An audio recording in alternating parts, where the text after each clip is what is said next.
ప్రియమైన ఆత్మీయులారా, అందరికీ నమస్కారం. ముందుగా జ్ఞానిసత్వ టీవీ ప్రేక్షకులందరికీ దీపావళి పర్వదిన శుభాకాంక్షలు. భారతదేశం అనేది విభిన్న సంస్కృతులకి, సాంప్రదాయాలకి, అదేవిధంగా అనేక రకాలైనటువంటి ఉత్సవాలకి నిలయంగా ఉంది భారతదేశం. పురాతన కాలం నుంచి ఒక్కొక్క పర్వదినం వెనకాల, ఒక్కొక్క పండగ వెనకాల ఒక ఇతిహాసం లేదా ఒక సంఘటన ఆధారం చేసుకొని ఆ పర్వదినం అనేది భారతదేశ ప్రజలు జరుపుకుంటున్నారు. ఒక్కొక్క పండగకి ఒక్కొక్క విశిష్టత ఉంటుంది. దాని వెనకాల ఒక చారిత్రాత్మకమైనటువంటి ఒక కథనం, ఒక మహాపురుషుడి యొక్క జీవిత విధానం, ఒక ఆధ్యాత్మిక సత్యం దాగుంది. సంవత్సరానికి 12 నెలలు, జనవరి నుంచి డిసెంబర్ వరకు మనం తీసుకుంటే ప్రతి 2 నెలలకు ఒకసారి ఏదో ఒక ఉత్సవం రావడం, ఏదో ఒక పర్వదినం రావడం, ఏదో ఒక విధంగా ఒక ఆనందోత్సాహాలతో ప్రజలు ఆ పండుగను జరుపుకోవడం మనం చూస్తున్నాం పురాతన కాలం నుంచి. అంటే day to day routine life అనేది ఎలా ఉన్నప్పటికీ కూడా ఆ పండగ రోజు మనిషి డిఫరెంట్గా ఆలోచించడం, కుటుంబంతో కలిసి సమయం వెచ్చించడం, తర్వాత బంధువులతో, స్నేహితులతో ఒక స్నేహాన్ని, ఒక బంధాన్ని పెంచుకోవడం, అందరినీ కలవడం, ఒక సెలబ్రేషన్, లైఫ్ అనేది ఒక సెలబ్రేషన్ చేసుకోవడము అకేషనల్గా మనం చూస్తూ ఉంటాం. అలా ఎన్నో రకాల ఉత్సవాలు, పండుగలు మన భారతదేశంలో ఉన్నాయి. ఒక్కొక్క దానికి ఒక్కొక్క విశిష్టత ఉంది. ఇక మనము ఇంకొక వారం రోజుల్లో దీపావళి పర్వదినాన్ని మనం జరుపుకోబోతున్నాము. ఆ సందర్భంగా దీపావళి యొక్క విశిష్టత ఏంటి, దాని వెనకాల ఉండేటటువంటి చారిత్రాత్మకమైనటువంటి ఆ కథనం ఏంటి, ఆ విశిష్టత ఏంటి అనేది ఈరోజు మనము తెలుసుకోబోతున్నాం. దీపావళి అనగా ఏంటి అంటే దీపావళి వరుస. దీపం అనేది దేనికి ప్రతీక అంటే అంధకారాన్ని పోగొట్టి వెలుగుని పంచేటటువంటి ఒక స్థితి. అందుకే దీపాన్ని శక్తితో పోలుస్తారు. అండ్ అదేవిధంగా ఒక విశిష్టమైనటువంటి ఒక స్థితిలో దాన్ని చూస్తారు. అందుకే అంటారు దీపం పరంజ్యోతి బ్రహ్మ అంటారు. అంటే చైతన్యానికి ప్రతీకగా, మన లోపల ఉండేటటువంటి అంతర్జ్యోతికి ప్రతీకగా దీపాన్ని వెలిగిస్తారు. బయట ఉండేటటువంటి దీపం అనేది ప్రపంచానికి వెలుగును పంచుతుంది. అదేవిధంగా అంధకారం నుండి వెలుగులోకి ప్రపంచాన్ని నడిపిస్తుంది. ఇక్కడ మనకి ఒక మనిషి యొక్క జీవిత వికాసంలో మనకి 2 భాగాలు ఉంటాయి. ఒకటి బాల్యం నుండి యవ్వనం వరకు తను పెరిగేటటువంటి దశలో, నేర్చుకునేటటువంటి దశలో, చిన్నప్పుడు తల్లిదండ్రి నుంచి నేర్చుకుంటాడు, కుటుంబం నుంచి నేర్చుకుంటాడు. అదేవిధంగా పెరిగేటటువంటి దశలో సమాజం నుంచి, చుట్టుపక్కల ఉండే పరిస్థితుల నుంచి, ఇక విద్యాభ్యాసం చేసేటటువంటి టైంలో ఉపాధ్యాయుల నుంచి విజ్ఞానం నేర్చుకుంటాడు, బుద్ధి వికాసం చేసుకుంటాడు. అండ్ అదేవిధంగా మేధస్సును పెంచుకోవడం, తెలివితేటలు పెంచుకోవడం, నైపుణ్యతలు పెంచుకోవడం, ఇలా అనేక రంగాల్లో ఒక వ్యక్తి ఎదుగుతాడు సమాజంలో. ఈ ఎదుగుతున్నటువంటి క్రమంలో ఒక జీవితాన్ని ఒక సవ్యమైన దిశలో తీసుకెళ్ళడానికి ప్రతి ఒక్క వ్యక్తి ప్రయత్నం చేస్తూ ఉంటాడు. అందుకే ఇక్కడ ప్రపంచంలో మనుషులు మనం తీసుకుంటే 4 రకాలుగా ప్రయాణం చేస్తూ ఉంటారు. ఒకటి అంధకారం నుంచి వెలుగులోకి ప్రయాణం చేస్తూ ఉంటారు. తర్వాత వెలుగు నుంచి అంధకారంలోకి ప్రయాణం చేస్తూ ఉంటారు. అదేవిధంగా వెలుగు నుంచి వెలుగులోకి ప్రయాణం చేస్తూ ఉంటారు. ఇలా రకరకాల మనుషులు రకరకాల స్థితిలో ప్రయాణం చేస్తూ ఉంటారు. సో భౌతిక ప్రపంచంలో ఒక మనిషి జీవిస్తున్నప్పుడు ఈ 2 దశలలో ఒక మనిషి ఎదుగుతాడు. ఒకటి అంధకారం నుంచి వెలుగుకి ప్రయాణం చేయాలి, లేదా వెలుగు నుంచి వెలుగులోకి ప్రయాణం చేయాలి. అంతేగాని ఈ చీకటి నుండి వెలుగులోకి ప్రయాణం చేసేటటువంటి క్రమంలో తన లోపల ఉండేటటువంటి ఈ నెగిటివిటీస్ తీసేసుకొని, చెడుని తీసేసుకొని, ఒక శరీర శుద్ధితో, మనశ్శుద్ధితో జీవితంలో తనకున్నటువంటి అలవాట్లు, నడత, నడవడిక ఇవన్నీ మార్చుకొని ఒక వెలుగు వైపు, ఒక విజ్ఞానం వైపు ప్రయాణం చేయాలి. ఈ చేస్తున్నటువంటి క్రమంలో ఒక వ్యక్తి తను ఉన్నతమైన స్థితికి ఎదుగుతాడు. ఒక మేధస్సుతో, విజ్ఞానంతో, అదేవిధంగా ఒక విద్యతో పరిపూర్ణంగా ఎదుగుతాడు సమాజంలో. అండ్ అదేవిధంగా ఒక మనిషి వెలుగు నుంచి వెలుగులోకి ప్రయాణం చేస్తున్నప్పుడు ఏం జరుగుతుంది అంటే, విజ్ఞానంతో పాటు శీలం కూడా ఉంటుంది, శీలంతో పాటు జ్ఞానం కూడా ఉంటుంది. విజ్ఞానం అనేది ఏంటి అంటే, బయట ఉన్నటువంటి గ్రంథాలు, శాస్త్రాలు, అదేవిధంగా ఇతరులు రాసినటువంటి పుస్తకాలు, సమాజాన్ని అధ్యయనం చేయడం, మనుషులని అధ్యయనం చేయడం, శరీరాన్ని అధ్యయనం చేయడం, అదేవిధంగా రకరకాల శాస్త్రాలు ఇవన్నీ అధ్యయనం చేసి ఒక మేధస్సుని పెంచుకోవడం అనేది విజ్ఞానం. That is the knowledge. So ఇంకొకటి ఏంటంటే జ్ఞానం. జ్ఞానం అంటే ఏంటి అంటే, జీవితం నుంచి నేర్చుకోవడం, ప్రకృతిని చూసి నేర్చుకోవడం, విశ్వాన్ని చూసి నేర్చుకోవడం, అండ్ అదేవిధంగా జ్ఞానులను చూసి నేర్చుకోవడం, గురువులను చూసి నేర్చుకోవడం. అంటే జీవితాన్ని ఒక ఉన్నతమైన దశకి, అంటే ఇంకా ఆంతరంగికమైనటువంటి విప్లవాన్ని తీసుకురావడానికి, ఇన్నర్ రెవల్యూషన్ తీసుకురావడానికి, అంటే శరీర శుద్ధి, మనశ్శుద్ధి, భావశుద్ధి చేసుకొని ఆంతరంగిక విప్లవాన్ని తీసుకురావడానికి, తన లోపల శక్తి వికాసం చేసుకోవడానికి ప్రతి మనిషి కూడా జ్ఞానాన్వేషణ చేస్తాడు. విజ్ఞానం అనేది భౌతిక ప్రపంచంలో జీవించడానికి మనకు ఉపయోగపడుతుంది.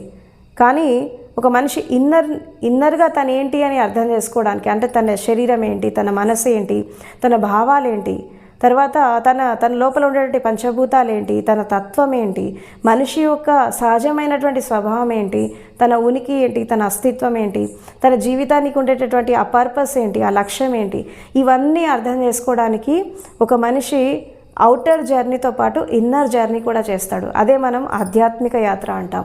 సో ఈ జ్ఞానాన్వేషణ చేసేటప్పుడు విజ్ఞానం అనేది ప్రపంచంలో మనిషికి ఎలా బ్రతకాలో నేర్పిస్తుంది.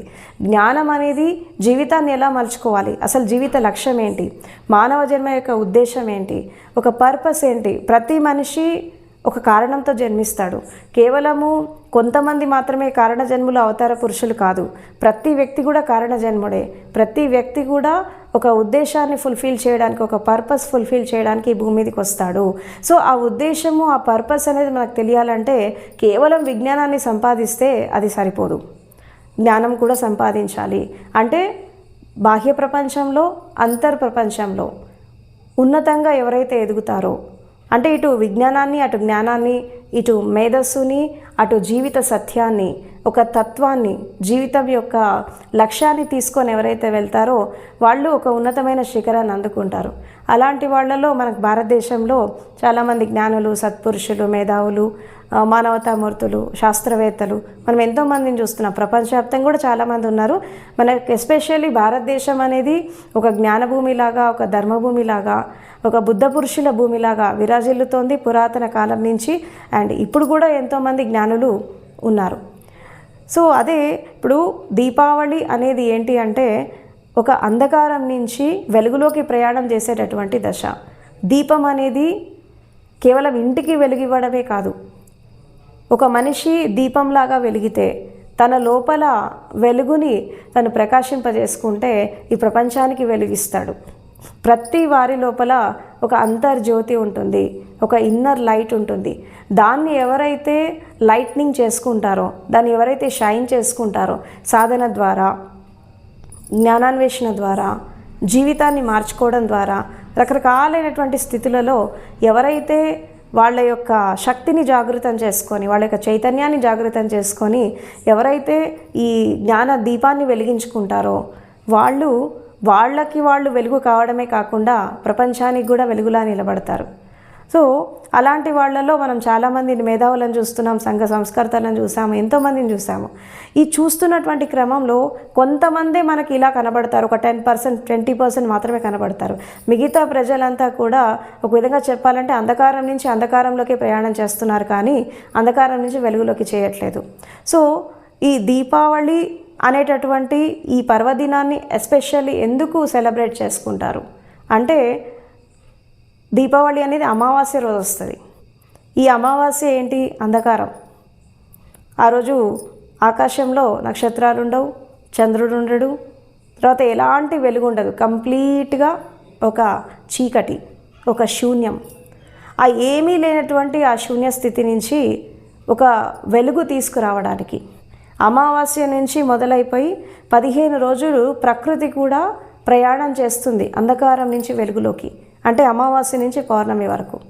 అంటే అమావాస్య నుంచి అంధకారం నుంచే వెలుగు వస్తుంది, అంధకారం నుంచే ఒక లైట్నింగ్ వస్తుంది. అంధకారం అనేది ఒక విధంగా చెప్పాలంటే వెలుగు బయటికి రావడానికి అంధకారం అనేది ఒక వెహికల్ లాగా పనిచేస్తుంది. సో కాబట్టి అంధకారం అనేది లేకపోతే వెలుగుకి అస్తిత్వం లేదు. అదేవిధంగా వెలుగు అనేది లేకపోతే చీకటికి అస్తిత్వం లేదు. కాబట్టి ఈ వెలుగు చీకటులు అనేది ప్రతి మనిషి జీవితంలో, అదేవిధంగా ప్రకృతిలో, ఇట్లా విశ్వంలో, సమస్త విశ్వంలో ఈ చీకటి వెలుగులు అనేవి సమానంగా ఉన్నాయి. కాబట్టే ఈ సృష్టి క్రమం అనేది చాలా బ్యాలెన్స్గా ఉంది. అదేవిధంగా కాలాలు, ఋతువులు, అదేవిధంగా ప్రకృతి ఇవన్నీ ఎందుకు బ్యాలెన్స్గా ఉన్నాయంటే చీకటి కూడా అవసరమే, అదేవిధంగా వెలుగు కూడా అవసరమే. ఒక మనిషి విశ్రాంతి దశలో రిలాక్సేషన్లోకి వెళ్ళాలంటే చీకటి కూడా అవసరమే. అదేవిధంగా ఒక జాగృతం కావాలి, తన దినచర్య ప్రారంభించాలి, అదేవిధంగా తన శరీరం నడవాలి, శక్తి రావాలి, దానికి వెలుగు కూడా కావాలి. సో కాబట్టి ఈ చీకటి వెలుగుల సమాహారమే జీవితం. దీపావళి అనేది ఈ చీకటి వెలుగుల జీవితానికి ఒక ప్రతీక. అదేవిధంగా మనము ఆధ్యాత్మిక సత్యాన్ని తీసుకుంటే మన లోపల కూడా చీకటి ఉంది, మన లోపల కూడా వెలుగు ఉంది. సో వెలుగు అనేది ఒక జ్ఞానానికి ప్రతీక అవుతే చీకటి అనేది అజ్ఞానానికి ప్రతీక. ఎవరైతే అజ్ఞానం నుండి జ్ఞానానికి వెళ్తారో, అంధకారం నుంచి వెలుగులోకి వెళ్తారో వాళ్ళు చీకటి నుంచి వెలుగులోకి ప్రయాణం చేస్తారు. దీన్ని ఏమంటారంటే తమసోమా జ్యోతిర్గమయ, అంధకారం నుంచి ప్రయాణం చేయాలి. అదేవిధంగా భౌతిక జీవితంలో మనం డే టు డే రొటీన్ లైఫ్లో చూస్తుంటే ఎన్నో కష్టాలు వస్తాయి, నష్టాలు వస్తాయి, ఇబ్బందులు వస్తాయి, రకరకాల ప్రాబ్లమ్స్ వస్తాయి. ఇదంతా కూడా చీకటితో సమానం. ఎప్పుడైతే ఆ సమస్యలు, ఆ కష్టాలు, నష్టాలు దూరం అయిపోయి మనిషికి వాటికి పరిష్కార మార్గం దిశగా వెళ్తున్నప్పుడు ఒక వెలుగు వైపు ప్రయాణం చేస్తాడు. ఇలా ప్రతి వ్యక్తి జీవితంలో, ప్రతి జీవి జీవితంలో కొంత నీడ ఉంటుంది, కొంత వెలుగు ఉంటుంది. ఆ నీడ కూడా అవసరమే, ఈ వెలుగు కూడా అవసరమే. సో ఈ చీకటి వెలుగుల సమాహారాన్ని ఒక ప్రతిబింబంగా చూపించేటటువంటి పర్వదినమే దీపావళి. దీని వెనకాల మనకి చాలా చారిత్రాత్మకమైనటువంటి కొన్ని కథలు ఉన్నాయి, కథనాలు ఉన్నాయి. ఒక్కొక్క ధర్మంలో ఒక్కొక్కలాగా చెప్తారు. సరే, ఏ ధర్మంలో ఎలా చెప్పినప్పటికీ దీని యొక్క ఆంతరంగిక సత్యం ఏంటంటే మనం అంధకారం నుంచి వెలుగులోకి ప్రయాణం చేయాలి. ఎస్పెషల్లీ మనకి బౌద్ధ ధర్మంలో ఈ దీపావళి దమ్మ దీపావళిగా సెలబ్రేట్ చేసుకుంటారు. ఎందుకు ఇది దమ్మ దీపావళి అయింది అంటే గౌతమ బుద్ధుడు ఆయన సిద్ధార్థుడిగా ఉన్నప్పుడు, అంటే తను జ్ఞానాన్ని అందుకోకముందు, ఆయన పుట్టినప్పటి నుంచి జ్ఞానోదయాన్ని అందుకునే వరకు గౌతమ బుద్ధుడి పేరు ఏంటంటే సిద్ధార్థుడు. సిద్ధార్థుడికి జీవితాన్వేషణ, సత్యాన్వేషణ మొదలైపోయి తను ఇల్లు వదిలిపెట్టి ఒక సత్యాన్వేషణ, జ్ఞానాన్వేషణ చేయడానికి, ఈ దుఃఖ విముక్తి మార్గాన్ని కనుగొనడానికి, తన లోపల ఉండేటటువంటి దుఃఖాన్ని పోగొట్టుకొని తను ఒక జ్ఞానం వైపు ప్రయాణం చేయడానికి ఆయన ఇల్లు వదిలేసి సత్యాన్వేషణ కోసం, సాధన కోసం వెళ్తాడు. అలా వెళ్తున్నటువంటి క్రమంలో అనేక రకాల సాధనలు, అనేక రకాలైనటువంటి స్థితులలో తను ఒక కఠినంగా సాధన చేసి, అంటే ఆహారాన్ని మానేసి శరీరాన్ని కృషింపజేసుకొని, తర్వాత నిద్రని త్యాగం చేసి, రకరకాల స్థితిలో అన్నీ భరించి, అంటే ప్రకృతి సిద్ధంగా వచ్చేది భరించి, తన లోపల జరిగేటటువంటి ఆ ప్రక్రియలను భరించి, మనసును నియంత్రించి, శరీరాన్ని నియంత్రించి, ఇంద్రియాలను నియంత్రించి, తను ఒక కఠోరమైనటువంటి శ్రమ తర్వాత, కఠోరమైనటువంటి తపస్సు తర్వాత తను బుద్ధత్వాన్ని అందుకుంటాడు, జ్ఞానోదయాన్ని అందుకుంటాడు. అలా సిద్ధార్థుడు బుద్ధుడిలాగా మారాడు. ఈ గౌతమ బుద్ధుడు ఆయన జ్ఞానోదయాన్ని అందుకున్నాక దాదాపు ఒక 6 నెలల పాటు తను మౌనంలో ఉండిపోతాడు. ఎందుకు మౌనంలో ఉండిపోతాడంటే తను అందుకున్నటువంటి ఆంతరంగిక సత్యం అనేది ఒక భాషలాగా బయటికి తీసుకొచ్చి దీన్ని నేను వేరే వాళ్ళకి ఎలా నేను వివరించగలను. ఎందుకంటే ధర్మం అనేది ఆంతరంగిక అనుభవం. అంటే శారీరక ధర్మం అయితేనేమి, మానసిక ధర్మం అయితేనేమి, అదేవిధంగా ప్రకృతి ధర్మం, విశ్వధర్మం ఏదైతే ఉందో, మనిషి ఈ బాహ్య ప్రపంచంలో విరాట్ రూపంలో ఆ ధర్మాన్ని వెతికినప్పుడు అది కనబడదు. ఎందుకంటే విరాట్ రూపంలో ఒక మనిషి పట్టుకోవడం, మనిషి దృష్టి దానికి సరిపోదు. కాబట్టి ఎవరికైనా సరే సత్యం యొక్క అనుభవము, ధర్మం యొక్క అనుభవం అనేది మొదట తన లోపల తాను జరుగుతుంది, ఆంతరంగికంగా జరుగుతుంది. ఈ ఆంతరంగికంగా అందులో అతీంద్రియ అవస్థ, ఇంద్రియాలు కూడా పనిచేయవు ఆ టైంలో, ఆ పరమసత్యాన్ని అనుభవాన్ని పొందుతున్నటువంటి క్రమంలో. కాబట్టి ఆ పరమసత్యాన్ని నేను ఎలా మాటల్లో చెప్పాలి, దానికి భాష ఎలా సరిపోతుంది అని చెప్పి కొన్నాళ్ళు తను మౌనంలో ఉండిపోతాడు. అలా ఉంటున్నటువంటి క్రమంలో తన జ్ఞానం తన వరకే పరిమితం కావద్దు, ఎలాగైనా సరే దీన్ని స్ప్రెడ్ చేయాలి అనేటటువంటి ఉద్దేశంతో ఒకరోజు తన సంకల్ప బలం తీసుకొని తను ఆ 5 పంచవర్గీయ భిక్షువులు, అంటే ఎవరైతే తను సాధన చేస్తున్నప్పుడు ఆయనకి సపర్యలు చేశారో, ఎవరైతే తను తపస్సు చేస్తున్నప్పుడు ఆయన అన్ని రకాలుగా ఆయన్ని ప్రొటెక్ట్ చేశారో 5 సన్యాసులు ఆయన్ని వెతుక్కుంటూ వెళ్తారు. వాళ్ళని వెతుక్కుంటూ ఈయన వెళ్తాడనమాట. ఎక్కడికి వెళ్తాడు? సారనాథ్కి వెళ్తాడు. ఈ సారనాథ్కి వెళ్ళాక ఫస్ట్ 5 డిసైపుల్స్ ఆయనకి, అక్కడ 5 ఆ ధర్మ ప్రవచనాన్ని, తను అందుకున్నటువంటి సత్యాన్ని, ఆ ఆంతరంగిక సత్యాన్ని, ఆ ఫస్ట్ ధర్మ ప్రవచనాన్ని సారనాథ్లో ఆ 5 భిక్షువులకి ఆయన అందించడం జరిగింది. అట్లా ధర్మచక్ర ప్రవర్తన, ఈ ధర్మచక్ర ప్రవర్తన అనేది అక్కడ మొదలైంది. అలా విస్తరించినటువంటి బౌద్ధ ధర్మం అనేది ప్రపంచవ్యాప్తమైంది. 5 మొదలైంది ఫస్ట్ ధర్మ ప్రవచనం అనేది. అలా ఒక విస్తరిస్తూ అది ప్రపంచవ్యాప్తమైంది. బుద్ధుడు ఉన్నప్పుడు కూడా ఎంతోమంది జ్ఞానోదయాన్ని అందుకున్నారు. సారిపుత్ర, మొగ్దుగలైన, పూర్ణ, అంగుళిమాల్ అండ్ తర్వాత మహాకశ్యప్, ఇలా 5 పంచవర్గీయ భిక్షువులు ఎంతోమంది, దాదాపు కొన్ని వందల మంది జ్ఞానాన్ని అందుకున్నారు, సంపూర్ణమైనటువంటి జ్ఞానాన్ని అందుకున్నారు.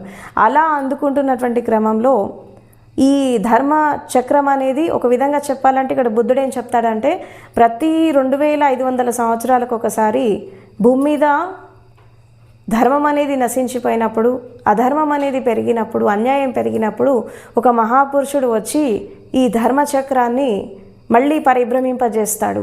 ధమ్మ వీల్ని మళ్ళీ దాన్ని రొటేట్ చేస్తాడు. రొటేట్ చేసి మళ్ళీ ఒక 2500 సంవత్సరాల వరకు ఆ ధర్మము మళ్ళీ భూమి మీద ఎస్టాబ్లిష్ అయ్యేలాగా మనుషులని ఆ ధర్మ మార్గంలో, సత్య మార్గంలో, శీల మార్గంలో నడిపిస్తాడు అని చెప్పి గౌతమ బుద్ధుడు చెప్పడం జరిగింది. సో అట్లా తను ఉన్నటువంటి దశలో ఈ ధర్మచక్ర ప్రవర్తన అనేది మొదలైంది. సో ఎప్పుడైతే గౌతమ బుద్ధుడు అక్కడ ధర్మచక్ర ప్రవర్తన చేసి పంచవర్గీయ భిక్షువులతో ఆయన అక్కడ ధర్మాన్ని బోధించి మళ్ళీ తను ఈ కోసల నగరానికి వస్తాడు. ఈ కోసల నగరానికి వచ్చినప్పుడు అక్కడ దాని దగ్గరే కపిలవస్తు నగరం ఉంటుంది, అంటే బుద్ధుడు పుట్టినటువంటి ప్లేస్. ఈ కోసల రాజ్యానికి బుద్ధుడు వస్తున్నాడు అని తెలిసాక ఈ మన శుద్ధోదనుడు ఏం చేస్తాడంటే, బుద్ధుడు మన నగరానికి కూడా రావాలి, ఆయనకి స్వాగతం పలకాలి, మనం తీసుకురావాలి అని చెప్పి అక్కడ మంత్రులకి అందరికీ చెప్తాడనమాట.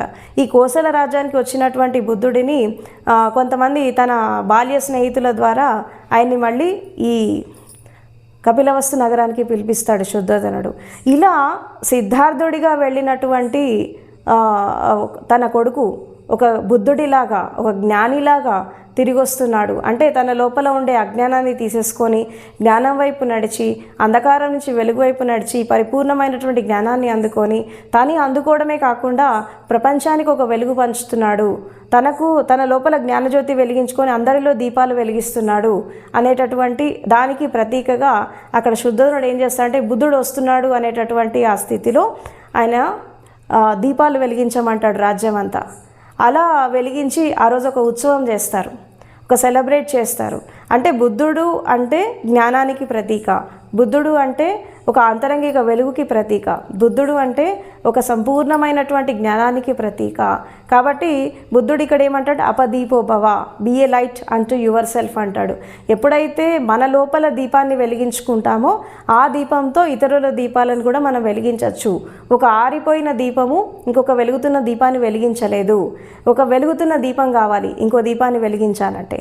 సో కాబట్టి మీకు మీరే వెలుక్కండి, మీ లోపల జ్ఞానాన్ని ప్రకాశింపజేసుకోండి అని చెప్పి ఆయన ఒక ప్రబోధం ఇస్తాడు ఏది ఈ కపిలవస్తు నగరానికి వచ్చాక. కాబట్టి ఆయన రాకకి ప్రతిబింబంగా ఈ దీపాలను వెలిగించి ఈ దీపావళి అంటే వరుసగా దీపాలు పెట్టేసి దీపాల యొక్క సమూహం పెట్టేసి ప్రతి ఇంట్లో ప్రతి స్థితిలో కూడా ఒక వెలుగును నింపేస్తారు రాజ్యం అంతా కూడా. సో అదేవిధంగా బుద్ధుడు అడుగు పెట్టడం అనేది ఆ రాజ్యానికి వెలుగు రావడమే కాకుండా భౌతికంగా కూడా దీపాలు పెట్టి ఆయనకి స్వాగతం పలుకుతారు.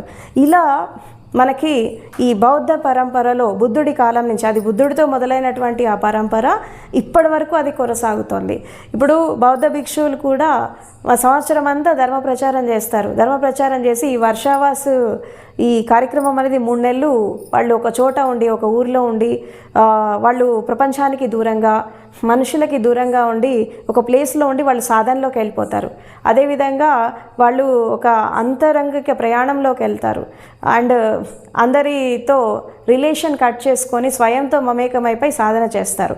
ఈ సాధన చేస్తున్నటువంటి క్రమంలో ఈ వర్షావాస్ కార్యక్రమం అయిపోయాక ఎప్పుడైతే ఈ బౌద్ధ భిక్షువులు ఈ 3 నెలలు సాధన కంప్లీట్ చేసుకొని అంటే ఆషాఢ మాసం నుంచి ఒక 3 months సాధన కంప్లీట్ చేసుకొని వాళ్ళు ఎప్పుడైతే వాళ్ళ ఊర్లకి వాళ్ళ విహారాలకి వాళ్ళు వెళ్తున్నటువంటి క్రమంలో వాళ్ళకి స్వాగతం పలకడానికి కూడా దీపాలు వెలిగిస్తారు. సో ఇది బుద్ధుడి కాలం నుంచి ఇప్పుడు ప్రజెంట్ సొసైటీలో ఉండే బౌద్ధ భిక్షులు ఎవరైనా సరే వాళ్ళు ఏ ఊర్లోకి వెళ్తున్నారో ఆ ఊర్లో దీపాలను వెలిగించేవాళ్ళు. ఇదొక కథనం ఉంది. అండ్ ఇంకోటి ఏంటి అంటే ఇక్కడ ఇప్పుడు మా అశోకుడి కాలంలో కావచ్చు, అంతకుముందు ఎంతోమంది రాజులు అండ్ తర్వాత బౌద్ధ స్తూపాల దగ్గర బౌద్ధ విహారాల దగ్గర అండ్ అదేవిధంగా ఇప్పుడు ప్రతి 5 ఏళ్లకు ఒకసారి బుద్ధ పరంపరలో ఏంటంటే ప్రతి 5 yearsకి ఒకసారి ఒక ఎన్లైటెడ్ మాస్టర్స్ కౌన్సిల్ జరుగుతుంది. జ్ఞానోదయం పొందిన అందరూ కలిసేసి ఒక కాన్ఫరెన్స్ పెట్టుకొని ఈ ధమ్మపద గురించి చర్చ జరపడం, బుద్ధ వాణి గురించి చర్చ చేయడం, ధర్మం ఎలా విస్తరణ చేయాలి ఇదంతా కూడా దాంట్లో చర్చిస్తారు. వాళ్ళు ప్రతి 5 ఏళ్లకు ఒకసారి అది చేస్తున్నటువంటి సందర్భంగా ప్రతి బౌద్ధ విహారం దగ్గర చైత్యాల దగ్గర బుద్ధ స్తూపాల దగ్గర ఒక దీపాలను వెలిగించేటటువంటి ఆ పరంపర అనేది మనకి బుద్ధుడి కాలం నుంచి వస్తోంది. ఇప్పుడు కూడా చాలామంది చేస్తున్నారు. సో కాబట్టి ఈ దీపాలు అనేవి ఒక విధంగా చెప్పాలంటే మనకి ఒక వెలుగుబాట చూపిస్తాయి. ఈ కేవలము బయట దీపాలు వెలిగిస్తే మన లోపల చీకటి అనేది పోదు, మన లోపల జ్ఞానదీపం అనేది వెలిగించుకోవాలి. అందుకే ఇక్కడ బుద్ధుడు ఈ కర్మకాండలకి ఈ ఆచార వ్యవహారాలకి సాంప్రదాయాలకి ఈ రిచువల్స్కి పెద్దగా ఇంపార్టెన్స్ ఇవ్వలేదు. ఆయన జీవితానికి సత్యానికి ధర్మానికి శీలానికి ఎస్పెషల్లీ జ్ఞానాన్వేషణ సత్యాన్వేషణ చేయడానికి ఆయన తన మార్గాన్ని ఇచ్చాడు, శీల సమాధి ప్రజ్ఞ. అండ్ ఎవరైతే ఈ విశుద్ధి మార్గంలో ప్రయాణం చేస్తారో ఎవరైతే ఈ పాత్ ఆఫ్ ప్యూరిఫికేషన్లో ప్రయాణం చేస్తారో వాళ్ళకి వాళ్ళే వెలుగు నింపుకొని వాళ్ళల్లో జ్ఞానదీపాన్ని వెలిగించుకొని జాగృతి దీపాన్ని వెలిగించుకొని వాళ్ళు ఎప్పుడైతే బుద్ధత్వాన్ని అందుకుంటారో బుద్ధ పురుషులు అవుతారో వాళ్ళ ద్వారా ఈ ప్రపంచానికి వెలుగొస్తుంది. కాబట్టి బయట వెలుగుతో మన లోపల అంధకారం పోదు, మన లోపల దీపాన్ని వెలిగించుకోవాలి అని చెప్పి అపదీపో భవ అనేటటువంటి ఈ యొక్క స్లోగన్ ఈ ఫ్రేజ్ అనేది బుద్ధుడు ఈ దీపావళి రోజు చెప్పడం జరిగింది. ఇక్కడ కపిలవస్తు నగరంలో. సో కాబట్టి అక్కడ తను ధర్మ ప్రవచనం చేస్తూ ఎంతోమందికి ఆయన సాధన చేపించాడు. అండ్ అదేవిధంగా ఎంతోమంది ధర్మ మార్గంలో ఆయన ప్రయాణించడానికి ఒక మార్గదర్శకత్వం వహించాడు. సో ఈ దీపావళి అనేది దానికి ప్రతీకగా మనం సెలబ్రేట్ చేసుకుంటాము. అండ్ అదేవిధంగా రకరకాల సాంప్రదాయాల్లో రకరకాలైన కథనాలు ఉన్నాయి, ఎన్నో రకాల స్టోరీస్ ఉన్నాయి. బట్ ఏది ఉన్నప్పటికీ కూడా ఒక ఆధ్యాత్మిక సత్యం ఏంటి దీని వెనకాలంటే మనము జీవితం అనేది చీకటిలో ప్రయాణం చేయొద్దు, అజ్ఞానంలో ప్రయాణం చేయొద్దు, విజ్ఞానం లేకుండా నాగరికత లేకుండా తర్వాత ఎలాంటి విద్య లేకుండా జీవితం అనేది ముందుకెళ్తే జీవితం ఫలవంతంగా ఉండదు, అంధకారంలో ఉంటుంది. ఎప్పుడైతే మనం అంధకారం నుంచి అంధకారానికి ప్రయాణం చేస్తే జీవితంలో అన్ని కష్టాలు నష్టాలు దుఃఖాలు ఇవే ఉంటాయి, రోగాలు బాధలు. అందుకే మనిషి పుట్టినప్పటి నుంచి చనిపోయేదాకా సుఖము శాంతి తర్వాత ఈ సౌభ్రాతృత్వము సంపద సమృద్ధి ఇవన్నీ మనిషి జీవితాల్లో ఎందుకు రావట్లేదు? ఇప్పుడు ఒకప్పుడు భారతదేశంలో మనకి అన్ని రకాల సాంప్రదాయాల్లో ఎవరైనా ఒక గురువుతో కొన్ని వేల మంది శిష్యులు వచ్చేవాళ్ళు. ఒక ఊరికి వచ్చినప్పుడు ఒక ఇంట్లో ఒక గృహస్థు ధర్మంలో ఉన్నప్పుడు ఒక ఇంట్లో ఒక 10,000 మంది సాధకులు వచ్చినా ఎంతమంది వచ్చినా ఒకే ఫ్యామిలీ వాళ్ళని పోషించేది. అంత సమృద్ధి ఉండేది భారతదేశంలో. కానీ ఈ రాను రాను ఈ కాలంలో ఏమైపోయిందంటే మన ఇంటికి ఒక సాధువు వస్తే కూడా భోజనం పెట్టలేని పరిస్థితి వచ్చింది. ఎందుకు ఇంత దారిద్ర్యం వచ్చింది భారతదేశంలో అంటే ఆ కాలంలో మనుషులు ఎలా ఉండేవాళ్ళు అంటే సత్యంతో, ధర్మంతో, శీలంతో ఉండేవాళ్ళు. అలా ఉండేవాళ్ళు కాబట్టి వాళ్ళ జీవితంలో సమృద్ధి ఉంది, డబ్బు ఉండేది, స్టేటస్ ఉండేది, అన్నీ ఉండేవి. అంటే ఎవరన్నా ఇంటికి వస్తే ఇది లేదు అది లేదు అనుకుంటే ఏదంటే అది ఇచ్చేలాగా ఒక విధంగా చెప్పాలంటే వాళ్ళు ఏదంటే అది షేర్ చేసేలాగా ఉండేవాళ్ళు. కానీ ఈ కాలంలో ఆ పరిస్థితి లేదు. ఎందుకంటే భారతదేశ ప్రజలు ఒకప్పటిలాగా ఇప్పుడు లేరు. ఎందుకంటే మనిషి లోపల ఎప్పుడైతే నీతి, నిజాయితీ, సత్యము, ధర్మము, శీలము, క్యారెక్టర్ ఇవన్నీ వెళ్ళిపోతాయో వాళ్ళ జీవితాల్లో కూడా సమృద్ధి అనేది రాదు, సంపద అనేది రాదు, జీవితంలో దరిద్రం ఉండిపోతుంది. అన్ని రకాల దరిద్రాలు, అష్ట దరిద్రాలన్నీ ఇంట్లోనే ఉంటాయి. ఎందుకంటే మనిషి యొక్క మానసిక స్థితి సరిగా లేనప్పుడు, జీవిత విధానం సరిగా లేనప్పుడు ప్రకృతిలో ద్వారా వచ్చేటటువంటి సంపద అనేది రాదు. ఈ అసుర సంపద వస్తుంది కానీ దైవిక సంపద రాదు. ఈ దైవిక సంపద రానంత వరకు మనిషిలో జీవితంలో సమృద్ధి ఉండదు, ఒక సంపద ఉండదు, ఒక డెవలప్మెంట్ ఉండదు, వికాసం ఉండదు. కాబట్టి ఇక్కడ మనము ఈ చీకటి నుండి చీకటికి ప్రయాణం చేయడం కాదు, అంధకారం నుంచి వెలుగులోకి ప్రయాణం చేయాలి. ఒక అజ్ఞానాన్ని పోగొట్టుకోవాలి, విజ్ఞానాన్ని పెంచుకోవాలి. అండ్ అదేవిధంగా ఒక సత్యంతో, ధర్మంతో జీవితాన్ని జీవించాలి. చాలామంది ఏమంటారంటే సత్యం, ధర్మంతో బతికితే ఇవాళ రేపు ప్రపంచంలో మనం బతకలేమని అంటారు. అది చాలా తప్పు. ఎందుకంటే ఇప్పుడు సత్య మార్గంలో పోతున్నప్పుడు కొన్ని కష్టాలు రావచ్చు, కొన్ని నష్టాలు కూడా వస్తాయి. అయినప్పటికీ కూడా అసత్యం అనేది ఎంత గెలిచినా, అబద్ధం అనేది ఎంత గెలిచినా ఆఖరికి సత్యమే జయిస్తుంది. సత్యమేవ జయతే. ఎన్ని అసత్యాలున్నా, ఎన్ని అధర్మాలున్నా, ఏమున్నా ఆఖరికి ధర్మం జయిస్తుంది, అదేవిధంగా సత్యం జయిస్తుంది. కొంత ఓపికతో, సహనంతో మనం ప్రయాణం చేయగలిగితే సత్య మార్గంలో తప్పకుండా విజయం సాధిస్తారు. ఎందుకంటే ఈ ప్రకృతి కానీ, ఈ విశ్వం కానీ, ఈ పంచభూతాలు కానీ, ఈ మన చుట్టూ ఉన్నటువంటి ఈ పరిస్థితులు ఏవైతే ఉన్నాయో ఇవన్నీ సత్యవంతంగా, ధర్మవంతంగా ఉన్నాయి. మనుషులు ప్రకృతికి దూరమై ఎంతవరకు అయితే జీవిస్తారో అంతవరకు అసత్యాలతో జీవిస్తారు. ప్రకృతి సహజత్వంలోకి వచ్చినప్పుడు, నువ్వు సరళంగా ఉన్నప్పుడు, నీతితో ఉన్నప్పుడు, నియమాలతో ఉన్నప్పుడు తప్పకుండా ప్రకృతి హెల్ప్ చేస్తుంది, యూనివర్స్ కూడా హెల్ప్ చేస్తుంది. ఎందుకంటే అసత్యవాదులని, అధర్మవాదులని ప్రకృతి కూడా సహించదు. అందుకే మనం పురాతన కాలం నుంచి మనం చూస్తుంటే కూడా అనేక రకాల యుద్ధాలు జరిగాయి, అనేక రకాల హింసలు జరిగినాయి. ఈ జరుగుతున్నటువంటి క్రమంలో కూడా అసత్యాలు ఎక్కడ గెలవలేదు, అధర్మం ఎక్కడ గెలవలేదు, ధర్మమే గెలిచింది, సత్యమే గెలిచింది. ఎందుకు ఇది గెలిచింది అంటే ధర్మము, సత్యం అనేది శాశ్వతమైనవి, అసత్యాలు, అబద్ధాలు అనేవి అశాశ్వతమైనవి. కాబట్టి ఎప్పుడైనా అశాశ్వత తత్వం అనేది కాలగర్భంలో కలిసిపోతుంది, ఆఖరికి శాశ్వత తత్వమే నిలిచిపోతుంది. కాబట్టి మనిషి ఎప్పుడు కూడా అశాశ్వతమైన వాటికి ఇంపార్టెన్స్ ఇవ్వద్దు, శాశ్వతమైన వాటికి ఇవ్వాలి. తాత్కాలికమైన సుఖాలు కాదు, మనకి ఆనందం కావాలి, పరమశాంతి కావాలి, పరమ సత్యం కావాలి, పరమానందం కావాలి. 24 hours మనం ఆ స్థితిలో జీవించాలి. కాబట్టి ఈ దీపావళి పండుగ సందర్భంగా ముఖ్యంగా సాధకులు, ఆధ్యాత్మికవాదులు వాళ్ళు సాధన చేసినా చేయకపోయినా ఒక్క విషయం గుర్తుపెట్టుకోవాలి. ఏంటి అంటే జీవిత వికాసం అనేది జరగాలంటే, మనకి సమృద్ధి రావాలన్నా, సంపద రావాలన్నా, జీవితాల్లో వెలుగులు నింపాలన్నా ఇక్కడ కావాల్సింది ఏంటంటే ప్రతి మనిషి లోపల ఒక సత్యము, ధర్మము, శీలం అనేది ఉండాలి. అండ్ అదేవిధంగా వాళ్ళ లోపల విజ్ఞాన వికాసం చేసుకోవాలి, జ్ఞాన వికాసం చేసుకోవాలి. అండ్ అదేవిధంగా అంతర్జ్యోతిని వెలిగించుకోవాలి. దీపావళి రోజు మనం దీపాలు వెలిగిస్తారు బయట అందరూ, కానీ బయట దీపాలు వెలిగిస్తే మన లోపల అంధకారం పోదు. బయట సూర్యోదయం అవుతుంది రోజు, కానీ మన లోపల చీకటి ఉంది. సూర్యోదయం అనేది మన లోపల కావాలి, బయట అవ్వడం కాదు. బయట ప్రకృతి ఎప్పుడు కూడా అంధకారం నుంచి వెలుగులోకి ప్రయాణం చేస్తూనే ఉంటుంది. సో ఈ ప్రకృతిని ఒక ఎగ్జాంపుల్ లాగా తీసుకొని, ఈ విశ్వాన్ని ఒక ఎగ్జాంపుల్ లాగా తీసుకొని మనిషి కూడా అంధకారం నుంచి వెలుగులోకి ప్రయాణం చేయాలి, తమస్సు నుంచి జ్యోతిలోకి ప్రయాణం చేయాలి. తన లోపల ఉండే అంతర్జ్యోతిని వెలిగించుకోవాలి, జ్ఞానదీపాన్ని వెలిగించుకోవాలి, జ్ఞాన జ్యోతిని వెలిగించుకోవాలి. ఇదే దీపావళి యొక్క సందేశం. కాబట్టి ప్రతి వాళ్ళు కూడా ఈ సత్యాన్ని అర్థం చేసుకొని సాధన చేయండి, జీవిత వికాసం చేసుకోండి. అండ్ ఇంకోటి ఏంటంటే వెలుగు నుంచి వెలుగులోకి ప్రయాణం చేసేవాళ్ళు ఇక్కడ విజ్ఞానం నుంచి శీలంలోకి ప్రయాణం చేస్తారు. అదేవిధంగా అంధకారం నుంచి వెలుగులోకి ప్రయాణం చేసేవాళ్ళు అజ్ఞానం నుండి జ్ఞానానికి ప్రయాణం చేస్తారు.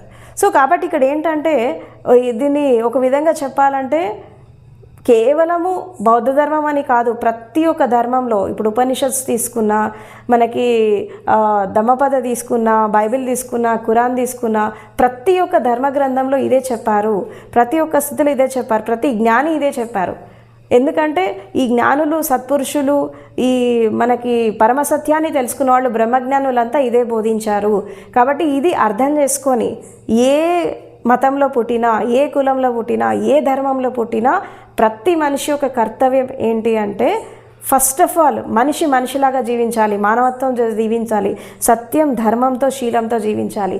అలా జీవించినట్టే జీవితం అనేది ఫలవంతంగా ఉంటుంది, తర్వాత సమృద్ధితో ఉంటుంది, తర్వాత వెలుగులోకి ప్రయాణం చేస్తుంది. అందుకే దినమంతా ఒక పండుగలాగా గడపాలి, ఒక సెలబ్రేషన్ లాగా ఉండాలి. ఆ లైఫ్ అనేది సెలబ్రేషన్ అయినప్పుడు ఎవ్రీ మినిట్ వెలుగు వస్తుంది అండ్ ఎవ్రీ మినిట్ లైఫ్ అనేది ఒక కలర్ఫుల్గా ఉంటుంది. సో దీపావళి సందర్భంగా జీవితాలను మార్చుకోవాలి, అదేవిధంగా మనం వెలుగులోకి ప్రయాణం చేయాలి. ఇదే దీపావళి యొక్క సందేశం. Thank you so much.